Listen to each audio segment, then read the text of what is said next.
Right, good afternoon. My name is David Boyer. I'm Director of Electricity Systems for the Energy Networks Association.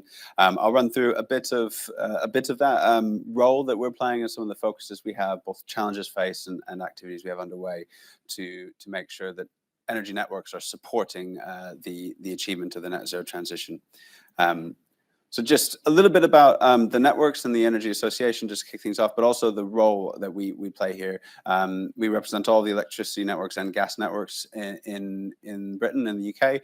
Some of the electricity networks, I confess to a little bit of bias here, obviously I would in my role, but on screen you can see the set of distribution companies we represent across the country and the transmission companies as well, sitting over them on the right. They all play a really essential role, and actually one of the things we're spending a lot of time on now is how making sure that the coordination across those two levels of the system, as well as coordination with gas networks as well, is part of the integrated solution. But key across all of that is the role that we have, which is ensuring that we can deliver electricity and gas to consumers safely, economically, and reliably, but increasingly clearly now in this context is sustainably and in a way that supports those customers and those sectors' decarbonizations, as we've been hearing about. So that is really very much our focus. We touched a bit on the table discussion earlier, but the policy context in which this happens is really, really important to call out. Networks need to facilitate customers' decarbonisation aims and objectives. They need to facilitate the execution of government's policies around decarbonisation. So we are playing that role of enabling and responding to and supporting those policy objectives. Which isn't straightforward, as you can see on the slide. There is a lot of movement in this space, and a lot of it's really impactful from the point of view of what network infrastructure is needed where, how to invest in it, where to invest it, and how that's achieved. So everything from how the heating sector is decarbonized, which network through which is the heating sector going to be decarbonized, the way in which the energy crisis driven by the war in Ukraine has impacted all this context and driving the cost of living crisis, which clearly is a factor in investment decisions. And then politics can't be avoided in this context. Clearly, some of the announcements we've heard already are election related, and they drive impacts in what infrastructure is needed where and what the decarbonization actions are. And in all of that context, there's a big chunk of work around the regulation. I think the UK is rightfully can be proud of how regulation has evolved within networks and utilities, regulated utilities generally, but that is continuing and needs to continue to support this. And so, the review of electricity market arrangements, institutional governance, and the creation of the future system operator, all these things, charging reforms are things that are happening and continue to happen at pace in all of this context. So there is a lot on that needs to be followed through. So if we think in that context, what are the challenges that networks have and are focused on in terms of how can infrastructure support the decarbonization? Clearly, one of the first big things I imagine many of you will have come across this in one form or the other is there is a big challenge in efficiently enabling grid connection for customers and for projects, be it storage, generation, low carbon generation, or even just some of the wider decarbonization sectors in demand.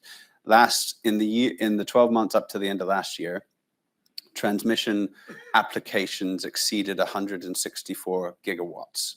So in the 12 months coming into the last year, the new applications that came in through the door for supply in Britain, has a current system peak of less than 50 gigawatts, was 164. It's a huge inflection point.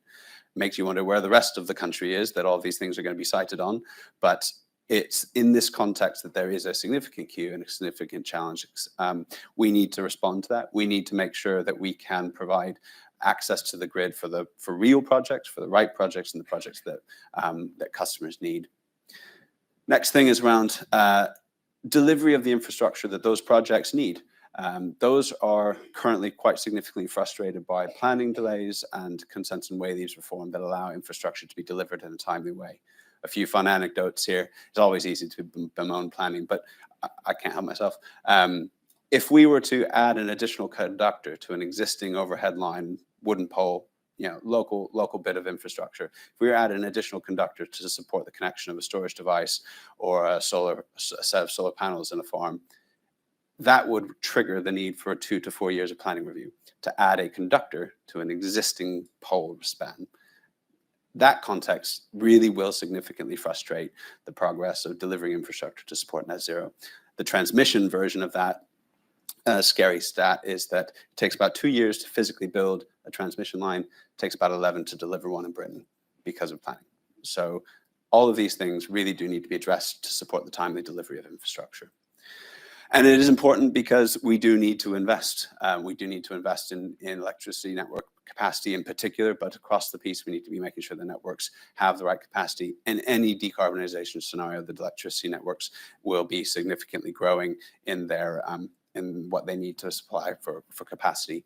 And in that context, the question around decarbonisation of what is currently in the gas sectors and how the policy frameworks and the regulatory frameworks support that is really important and significantly still in flux. So I'm just going to give a fairly quick run through of some of the things that are happening that both in terms of supporting those challenges, generally for decarbonisation, and also on ensuring resilience in this context. So first thing is networks are investing more than they ever have before in reinforcements and infrastructure. Over 40 billion is approved and will be invested in the current price control rather specifically. The innovation programs are continuing to be driven by networks to get to the next approaches, the next solutions that will support this in a timely manner. And the flexibility markets that support more efficient transition, a smart and optimized system, are growing year on year. Britain has one of the largest flexibility markets for networks and local services in the world, and that needs to continue to grow, but is pretty leading and a thing we're very proud of. Data and digitalization continues to be a focus as well, modernizing those approaches. I mentioned connections being a significant challenge. There's a huge focus and a major set of programs, both through distribution, through the Energy Networks Association working groups we've got on that, and also through some of the ESOs, National Grid's transmission level reforms. We are really driving at that.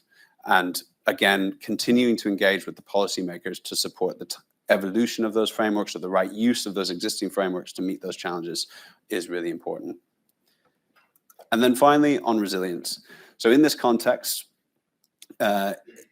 resilience continues to be important and increasingly important for a couple of reasons. One is that the climate change risk posed is not a risk, it's an issue, it's materializing as you've heard in the rail context. So being able to respond to that and mitigate that impact is critical. And the other reason is that the dependency that we have on electricity is increasing as well. So in the old world, the value of lost load was termed, the value of keeping supply on was set at a certain value, but that is in the context when telecoms generally worked without electricity, transport generally worked without electricity, etc. So the value of lost load, as it were, and the importance of resilience is continuing. So across this, we're continuing to reform our engineering standards to make sure we hit those, we can be more robust, more mitigated to the impacts of climate change. We're already delivering significant expansions of flood prevention and flood investments in the network to make sure this continues to be robust, engaging with customers and communications improvements so we can better support customers in outage scenarios, and also reviewing those security of supply requirements and design standards so that we know that we are appropriately reflecting and designing to and building to the resilience that is needed for what is now an increasingly critical energy source. So that's a very quick run through, and I'm out of time, so I'll stop there.